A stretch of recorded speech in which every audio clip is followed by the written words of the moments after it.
Once again, like everyone else before me, I want to thank the Arganim for organizing this global Farbrengen. First of all, bringing Chassidim together, Shevasachim Gam Yachad, but also to keep the Rebbe's call and cry on Chav Ches, Nissen, Tafshin and Aleph, Ich hab getan als was ich kennt, tut als was ihr kennt, that many of us, myself included, was zechus to be there at that Sicha, and we remember how Chassidim were going literally out of that Kalim. It was such a rash when the Rebbe cried out, Tut als was ihr kennt. And now, some 31 years later, thanks to the Tut als was ihr kennt, Moisid 302, and the argument of this global Farbrengen, it can remind us all to go back to that moment 31 years ago, those who were there, those who were not there, to be ma'adir ourselves to, as they say, double down and realign ourselves and refocus on ourselves. What the Rebbe said is the main shlichus of our generation, which is to bring about the Kabbalah's Moshiach Tzidkenu. They tell a story about a fellow who came to a town. He went over to a guy in the street. He says, "Can you do me a favor? Can you lend me $1,000?" And the fellow said, $1,000? I don't even know you. How can I lend you $1,000?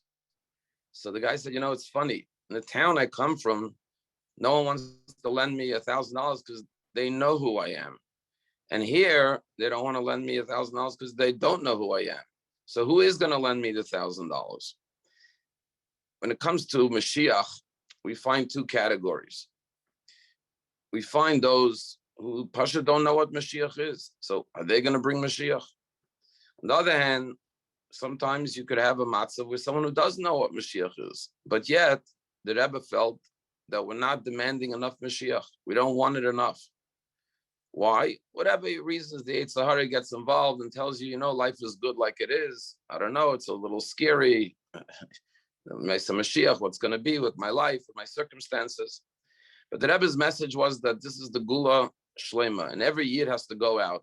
Whether you do know, whether you don't know, every year is going out. Like what the Rebbe said to the Ben Rasha and the Haggadah, Ila Yisa Sham La Yanigel, Sham, you wouldn't be nigel. But in the Gula Shlema, every year is going to go out. And therefore, the shlichus of the Reinu Zeh is to make sure that every Yid knows about Mashiach and is ready to greet Mashiach, because La Yidach Mimenu Nidach, every Yid is going to go out. And perhaps this is the inyan that, we came from Achin Shal Pesach when we had the Sudas Mashiach. And of course, Baal Shem Tov was miyaseh this Suda to take place in Achin Shal Pesach. The Rabbeim, of course, Rebbe Rashab, instituted that it should be like Alderech Kimeitzeis Chameres Mitzrayim Eren the flows, like just by the Seder, there was the Arba Kaisis, we should have Arba Kaisis, and understand that the Gula is Hemshech from the original Gula, and we're going to go out of Golus. And it's interesting that the Sudas Mashiach and the day of the Haftarah dedicated to Mashiach follows the day of Kriyas Yamsuf. And one of the connections perhaps to Kriyas Yamsuf is that we all know that there were 4 groups of Yidden at the Yamsuf, different opinions what to do. And the Aibishter said, tell the Yidden they should just go further, just be Mamshach. And Nachshon ben Aminadav jumped into the water, and of course the water split. And the shaila is, if Moshe Rabbeinu got the tzivui of Dabra b'nei Yisrael v'Yisrael, why did a Moshe jump in? He was the one who got the tzivui. But Dafka Nachshon jumped in. And the answer obviously is that Nachshon, when he heard the tzivui Dabra b'nei Yisrael v'Yisrael, he said, this is the Aibishter talking to me. And even though there's a Moshe Rabbeinu standing there and there are other manhigim, Aaron was there, this is my personal shlichus. I have to jump in. Dabra b'nei Yisrael v'Yisrael. And sure enough, he brought about Kriyas Yamsuf. And so too, the Rebbe told us in Chav Ches Nissen that it's not only totally in him, it's totally in every one of us, that every one of us has the ability to be a Nachshon, to be the one that will take the message of bringing Mashiach Kipshutei personally, feel that it's their mission in life, their personal shlichus, and will do everything in their power to bring it about. And only when we all take up this mantle and this mission, only then will Mashiach come. Because if those who don't know about Mashiach, or those who do know but don't care enough to bring Mashiach, will not do it, who will do it?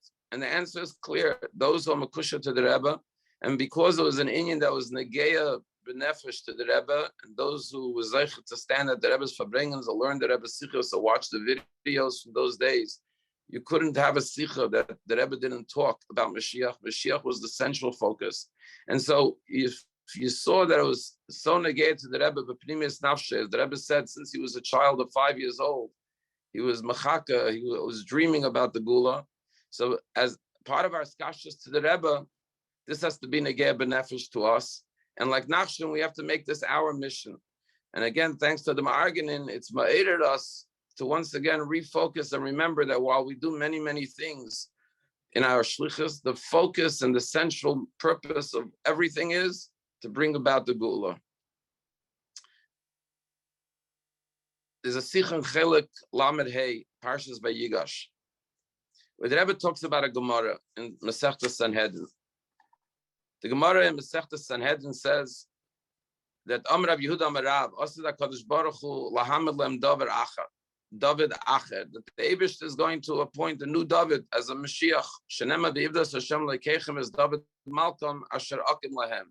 Says the Gemara, Heikim Leinemer Al Akim. It says Hashem will establish a new David. Doesn't say Lashon Avar, Heikim, but Akim. So Amalei Rapapal Abaye, the Gemara says, Rapapa says, Abaye V'Ksiva David Abdi Nasilam La'ilam. That David Abdi will be the Melech HaMashiach La'ilam. So the Gemara answers, Kegoin Keser or Palgi Keser, that there's going to be two Davids. There'll be a new David, and there'll also be David HaMelech. One will be a Keser, one will be the Melech, and one will be the Palgi Keser. One will be a Mishnah Melech. But the Rebbe asks, we all know there's a Melech and there's a Mishnah Melech. So why does the Gemara use the words Keser or Palgi Keser? V'aid befrat, the word Keser comes, of course, from the Roman emperors. They were called the Keser, the kings, the Caesar. In different languages, it could be the Keser, the Caesar, the Tsar in Russia. But why would the Gemara use the term Keser or Palgi Keser to describe Moshiach and David HaMelech when this was a title used by the Romans? And the Romans were the ones who destroyed the Beis Hamikdash. They're the reason we're in Golus. So why use the title from the Romans? Why not use Melech HaMashiach, the Melech U'Mishnah Melech? The Rebbe gives a fascinating answer based on the Tosfos. The Rebbe says as follows: where did the name Caesar come from? Caesar. What's the meaning behind this term? So in Latin, the word Caesar means a cut. Alderech, everyone's familiar with a C-section, a cesarean section. Cesarean section, of course, is when the mother cannot have a natural birth. So they cut open the mother's stomach to take the baby out, as it's described in the Mishnah, Yotze Dofen. It comes out of the wall of the stomach. So the Rebbe says that the word Caesar was because different opinions, whether it was Julius Caesar's mother, who was born through a Yotze Dofen, through a cesarean section, or it was his grandfather who was born through a cesarean section. And because of the cesarean section, he was called Caesar. And it became from generation to generation the title of all the Roman kings and emperors, that they were called the Caesars, and then translated into many different languages. But the Rebbe says, what's the inyan of calling somebody a Caesar because they had a cesarean section? And why would the Gemara refer to Moshiach based on the names of the Caesars in Rome? Caesar or Palgi Caesar? The Rebbe says that Al Derech by Kriyas Yamsuf, the Yidden was standing there, and it seemed like there was no path forward.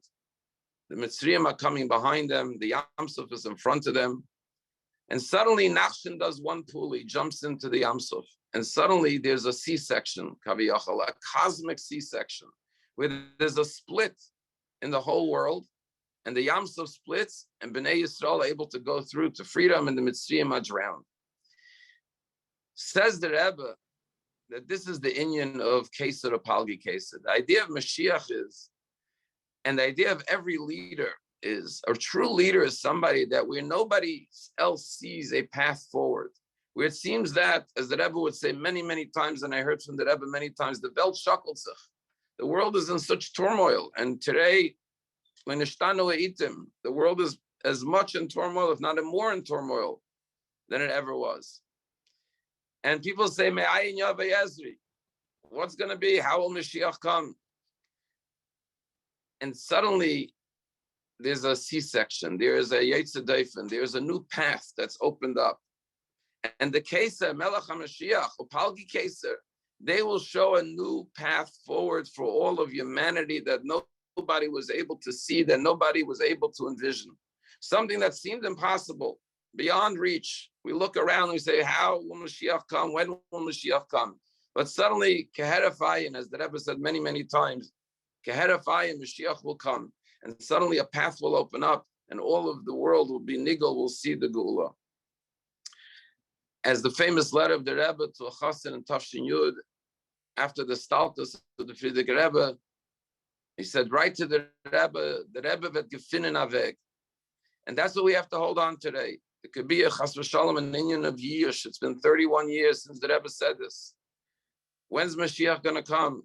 Is Mashiach still going to come? Chas v'shalom could be a doubt. Maybe the opportunity passed. Chas v'shalom. And so we have to hold on to this amunah and this betachin that the Rebbe said that we're the Deit HaShvi, we're the last Deit of Golus, the first Deit of Geula. And as the Rebbe zugezagt, it's going to happen. And the Rebbe wird gefint aveg. And like the term of Kesar, the Rebbe will open up. Mashiach will bring about a new path forward that was unforeseen, unexpected. But literally, as the Rebbe said, it will happen keherafayim. And most importantly, remembering what the Rebbe reminded us time and again, that he can't do it alone. And we have the zechus to be part of the Rebbe's mission to bring Mashiach. And one pu'ula achas, as the Rebbe said many times in the sichos, could be machriyas kala oilam kulay lekafschas, kafschus. In the brief time remaining, I want to share 3 stories that I experienced to illustrate how nobody should think, Vani akatin, what can I do?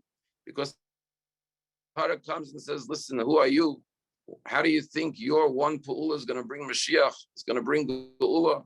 We know that the Geula Klolos is totally in the Geula Pratis of each Yid. And therefore, as the Rebbe said, every Yid has to go out, and therefore the message has to go out to every single Yid. And if everyone brings about Geula Pratis, then it'll bring about the Geula Klolos. As the Rebbe said many times, that when you put the Aleph of Alufi Shalaylam into Geula, it becomes Geula. So I want to share 3 stories, personal experiences, to show you how everyone, no matter who they are, could have an effect, a hashpah, an influence on others in a way that is completely l'maylam and ashur, but in a way that, as we said, an unforeseen path, a kesar, a cut, an opening that they could have never dreamed. First story goes to when I was a shliach in Melbourne, Australia. And it was Tafshin Nun. And we got a call, the yeshiva got a call from the shul. There was an Orthodox shul in Wellington, New Zealand. And they called us and they said that there's a Russish Yidden immigrants that were coming to New Zealand. And the rabbi wasn't very equipped to deal with them. And Rahman al-Islan, there was this Meshumad who was reaching out to the Russian community and attracting many of the Russians to him and teaching them about other things, about Yashka, Rahman al-Islan, Jews for Eisei Ha'ish. And the rabbi called the yeshiva, Rabbi Cohn in Melbourne, and said, Lubavitch is known to be able to do outreach, slichus. Can you send Bachrim? Because on Pesach, this Mishumid is organizing a Seder, and many of the Rosh Hashidim are going there. So the Rosh Hashiva, Rabbi Cohn, came to myself and my Chavrusa, Sruli Hech, and said, will you go to Wellington, New Zealand to be ma'argin a Pesach Seder? So Kachaba, we packed up all the things we needed. We went to the shul in Wellington, New Zealand, they gave us a room to sleep, and we started planning this beautiful Seder, and we started advertising in town that we're going to have a Seder. And this was a week or two before Pesach, and the reservations were very schwach. We had 3 people coming, 4 people coming. We knew there were hundreds of Rosh Hashanah, but they weren't signing up for a Seder. So Mamish didn't know what to do. We started calling people. We're getting a lot of rejections. No. Finally, we're talking to people, said, where are you going for Pesach? They said, oh, we're going to this guy's Seder. We said, can we come talk to you? So we got into a few homes. And when we spoke to them, they said, look, this person's very nice to us all year round. He calls on us. He takes us shopping. He takes us to the doctor's appointments. He's very devoted to us. We feel connected to him, and therefore we're going to a Seder. And as much as we try to explain to them that it's not a Seder, it's not kosher, Rahman al-Islan, he's talking about a different person, about Oisiya Ish, and you don't belong in such a Seder. But these were Yid and Nebuch who came out of Russia. They didn't know any better, and they was talking to the walls. They were not interested in coming to our Seder.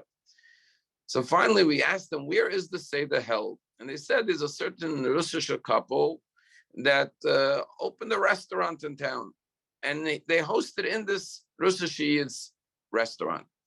So Sruli and I said to each other, listen, let's go talk to this Rosh Hashanah. If we could convince him that it's wrong, maybe we could be mevatel the whole Seder. So we drove out. It was a little bit in the suburbs. We drove out to this restaurant. It was before Waze. It wasn't so easy to get there. We had to have directions. It took us 30, 40 minutes. And finally we arrived. We see this restaurant. We get out of our car, our rental car. We walk in with our jackets and our tzitzis into this restaurant.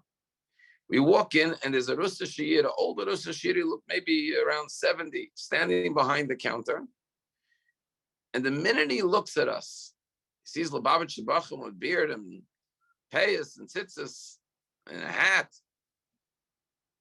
And his first words out of his mouth was, Geh bald der Reis von dannen, weil morgen will ich nicht haben kein Koinen. Leave immediately, because tomorrow I won't have any customers.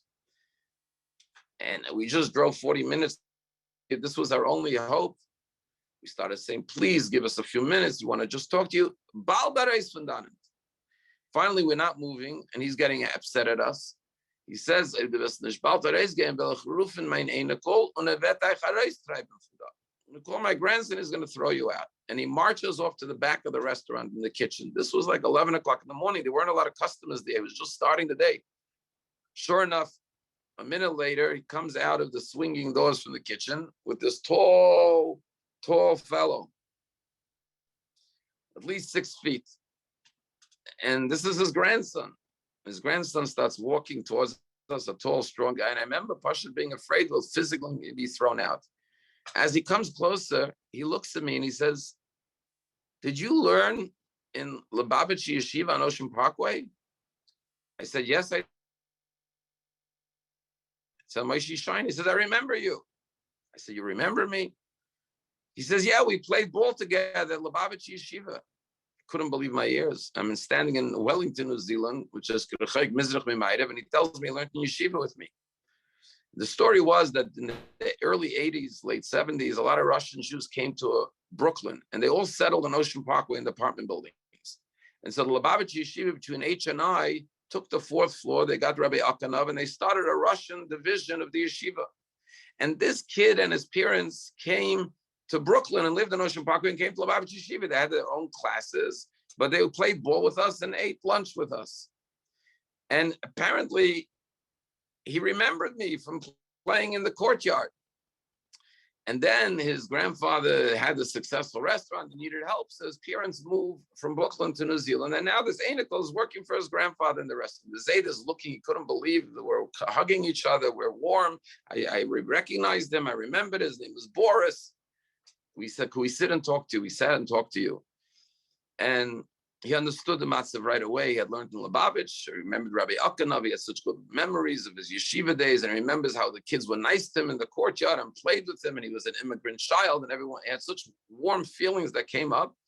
And he said, I'll tell you what, he said, I can't cancel because it's happening in a few days. There's 70, 80 reservations. But I promise you that our family will not participate. We won't sit there. We won't be a part of it. We're going to do our own thing. And this will be the last year. that were ever going to host it. And Kachava, we had a Seder, Baruch Hashem, we managed to get 20, 30 people. And in the following years, Baruch went back, and this Seder in this restaurant was canceled, and it grew and it grew. And today, of course, there's a shliach in Auckland, New Zealand. And I thought to myself, we were little kids playing ball. But little did we know that our friendship, and of course, the ashpa of the rabbis, would have such an effect at the other end of the world. Second story I experienced was also a Pesach story. When I went with my friend Naftali Rottenstreich to Rabbi Itchel and Perel Krasnansky in Hawaii. And long story short, because time is short, he rented out a restaurant on Waikiki Beach. It was a treifa restaurant called the Crab Catcher, the El Crab Catcher, but we came in the night before, we kasha the whole place. It was a big seder the night of Pesach, 150 people showed up. By Shulchan Aruch, we ran out of shmura matzah. So Rabbi Krasnansky Yitzchel said to me, Moshe, could you go to our hotel room, because we were staying in a hotel room near the restaurant for Yontif, and bring a few more boxes of shmura matzah. So I said, sure. So I started walking with my hat and jacket towards the hotel on the night of Pesach, Leil Seder, and I'm walking through the streets. Now, Waikiki Beach is full of tourists and people walking in shorts and Hawaiian shirts. And as I'm walking, a couple comes towards me and they say to me, Tagidli, yesh yeshiva po Hawaii? Is there a yeshiva in Hawaii? I looked at them. I was ready after 2 cases. I was like, yeshiva, what do you mean? They say, yeah, I see yeshiva boy. Is there a yeshiva? I said, no, there's no yeshiva boy here, but I'm here doing shlichut. And I say, what are you doing in the streets of Waikiki on the night of Seder?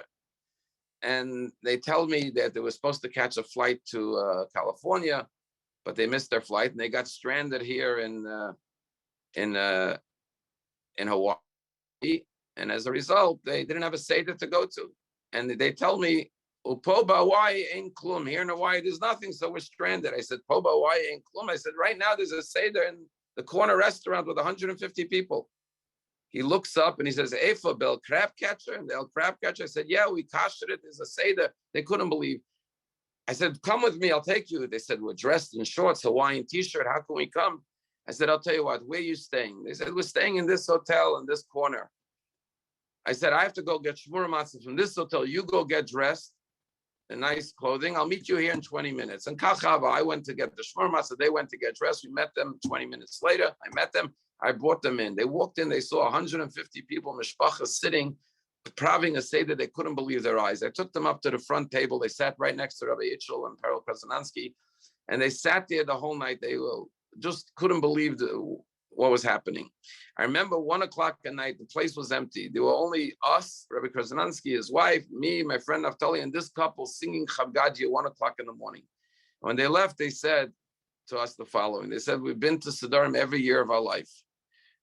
We thought this was Nebuch, the first year we're not going to be at a Seder. We're stranded in Hawaii. We didn't dream there was a Seder. And not only did we have a Seder, but this was the best and the most memorable Seder of our life, the most meaningful Seder, to be here in Hawaii with Yidden from all over the world having a Seder. And once again, the Rebbe gefint aveg, whether it was a story in New Zealand or the story in Hawaii, when you think there's no Yeshua, suddenly you realize that the Rebbe and the Aibishter is much higher than that. And all our cheshboinos are nothing. It all comes down to the Aibishter Durfin and Zayin Inyan will find a way to bring about the Gula. We just have to do our part. And since time is running out, I won't tell the third story, but I'll just conclude by saying that the Morad Asher of Crown Heights, Rabbi Yaakov Shvei, Olav Shalom, was my Rebbe in yeshiva in 11th grade. And he taught me many things. But the one thing I will never forget was whenever you asked Rabbi Yaakov Shvei, whenever somebody would ask him, we would overhear, was macht der Reb Shvei? He had a standard answer. You say, Atog nenter zu Moshiach. Or he would say, Asha nenter zu Moshiach. And I'll never forget that. It made a very big impression. He was a Chassidish Yid, who, what does it mean that today's Sunday? It's not Sunday. It's one day closer to Moshiach. And even though it's been 31 years, if we keep on remembering, and again, thank you to the Ma'arganin to remind us to remain focused, that every day and every hour, and if we do our part, like Nachshon, we say it's not the Rebbe's Inyan alone, it's our Inyan. The Rebbe wants us to tut als was mir kennen, and we're willing to go out of our comfort zone and jump into the Yam Suf, so to speak, and take it personally, then, like Kesar, there will be a new path, a new opening that the world could have never foreseen or imagined. And we will find that the Gula will come literally, as the Rebbe said, Kipshute, and we'll know that we brought about the Rebbe's greatest desire to bring about the Gula Mitzvah Shlema.